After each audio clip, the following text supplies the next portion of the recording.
ओम हर हर महादेव शिव शंभो बाबा धवलेश्वराय नमः कलानंदिर धड़ा होइतिबा बाबा धवलेश्वराय नमः दीपम यदि परम ब्रह्म दीपम यदि जनार्दनः दीपहर तुमे पाप पूजा दीप नमस्तुते। हे बाबा धवलेश्वर महाप्रभु संसार सुखी रखंतु। आज शुभ सोमवार रे समस्त श्रद्धालु भक्त मानक आश्रीपद करंतु, मनस्कामना पूर्ण करंतु, कर्म क्षेत्रोन्नति करंतु, ग्रहरिष्टमान खंडन करंतु, जगतर मंगल करंतु, विश्वर कल्याण करंतु, समस्त द्वादशा भक्त मानकर मनस्कामना पूर्ण करंतु। महाप्रभु धवलेश्वराय नमः, बाबा धवलेश्वराय नमो नमः।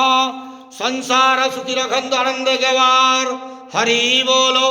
आज शुभ सोमवार रे समस्त श्रद्धालु भक्त मानक आशीर्वाद करंतु, आनंदे गेवार हरि बोलो। हर हर महादेव शिव शंभो बाबा धवलेश्वराय नमो नमः।